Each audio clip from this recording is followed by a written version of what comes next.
Terima kasih untuk Anda yang masih bergabung bersama kami di Market Review dan kita masih membahas topik yang menarik, realisasi investasi sektor SDM di 2020 mengalami penurunan yang cukup signifikan. Dan sebelum kita lanjutkan perbincangan, tim redaksi kami sudah merangkum beberapa informasi grafis dan mungkin saja bisa menjadi salah satu referensi untuk Anda. Langsung saja kita ke grafis yang pertama pemirsa.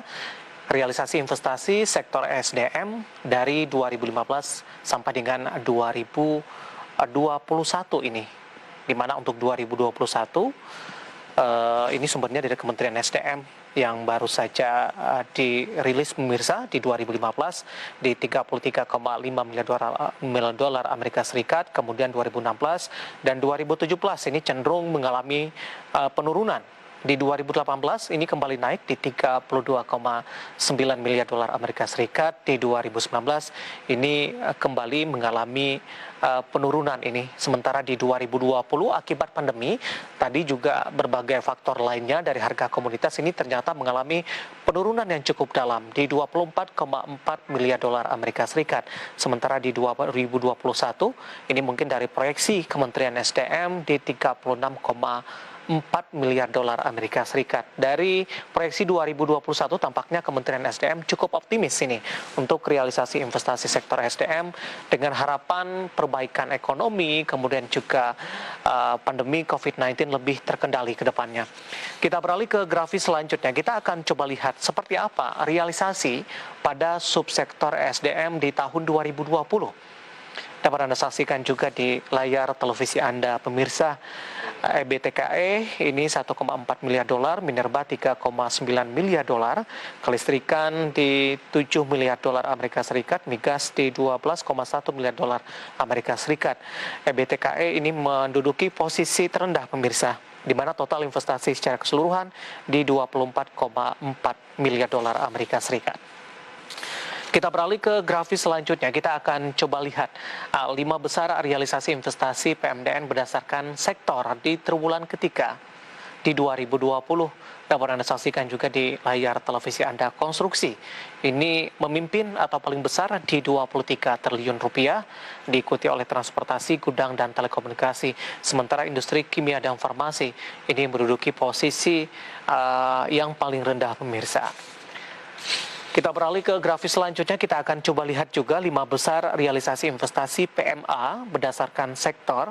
Ini data di triwulan ketiga 2020 lalu, di mana industri logam dasar, barang logam, bukan mesin dan peralatannya ini mencapai 1,6 miliar dolar Amerika Serikat.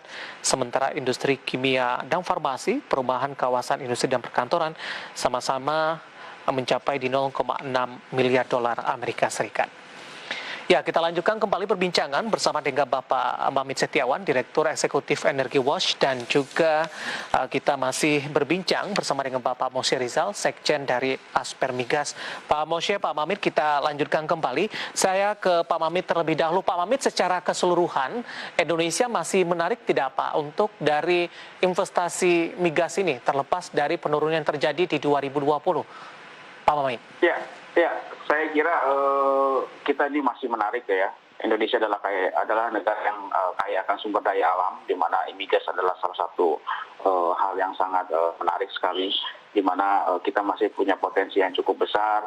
Cadangan migas kita memang sudah tua, tetapi ada juga kita cekungan-cekungan yang memang sekarang belum dimanfaatkan atau belum dimaksimalkan, sehingga ini bisa menjadi salah satu penarik daripada investor untuk berinvestasi di Indonesia.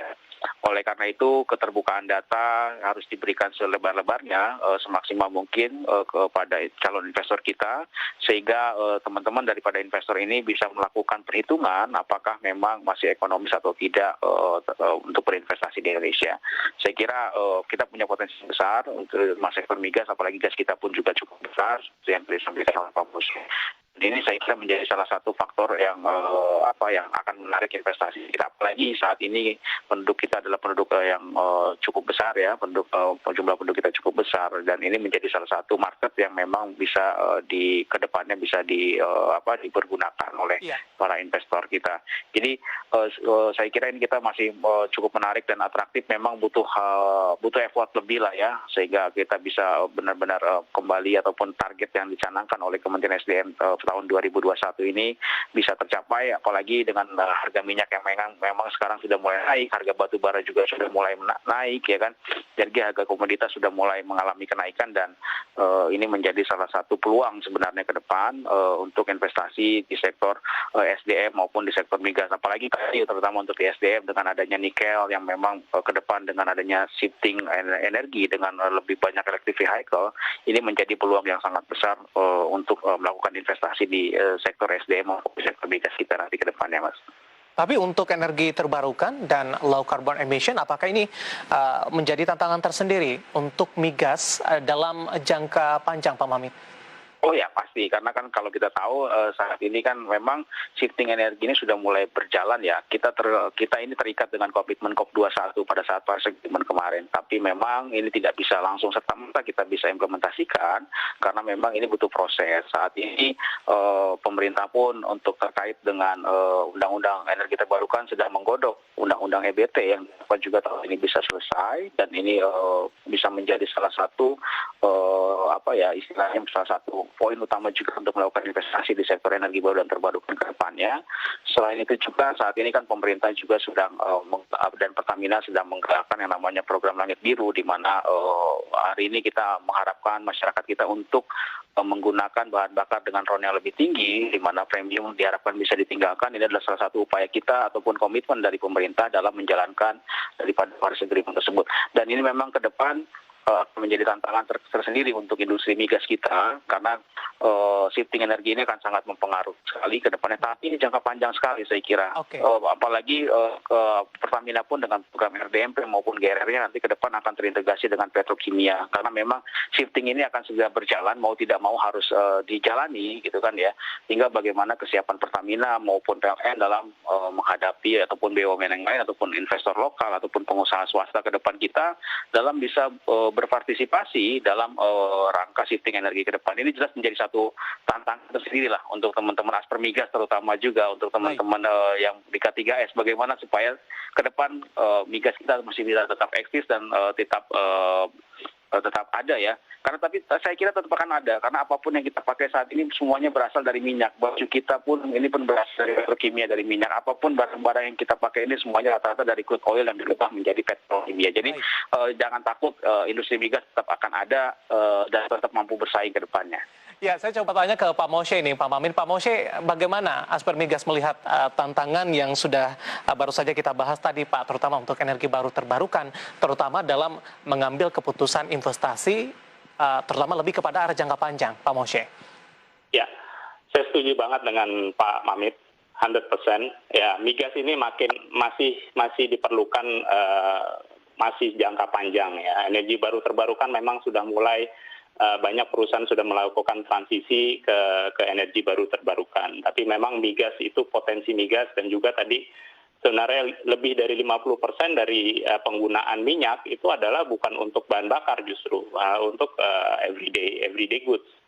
Nah, jadi potensi ke depannya masih sangat besar dan Indonesia perlu untuk mendukung terus industri migas. That's one thing. Satu lagi, untuk energi baru terbarukan, saya selalu menyampaikan bahwa potensi terbesar di Indonesia ada dua. Ya, satu panas bumi. We are actually the biggest resources of panas bumi in the world. Tapi dari sisi terpasangnya, instalasi terpasang, itu kita nomor 2 dibandingkan Amerika. Jadi kita harusnya nomor 1. Nah, itu kita bisa.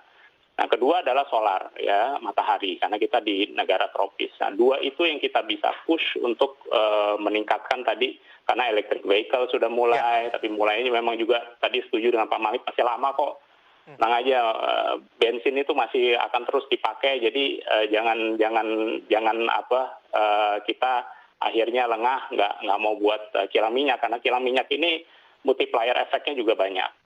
Nah, untuk energi baru terbarukan, ya tolonglah kita didorong untuk yang tadi 2 tadi, untuk dikembangkan secara masif di Indonesia, karena potensi kita luar biasa sekali. Dan ini membutuhkan infrastruktur, membutuhkan insentif, membutuhkan investor dari luar. Nah, untuk energi baru terbarukan, sebenarnya investor itu lebih mudah untuk mengeluarkan investasinya untuk energi baru terbarukan, karena ada green fund dan lain sebagainya. Dan appetite yang sangat bagus. Jadi nggak cuma hanya dari nilai bisnisnya, bagi investor itu, tapi juga dari nilai optiknya. Jadi bagi dia, karena dia invest ke sesuatu yang environmental, is actually good for investor point of view, untuk PR-nya. Jadi sebenarnya sangat mudah untuk kita bisa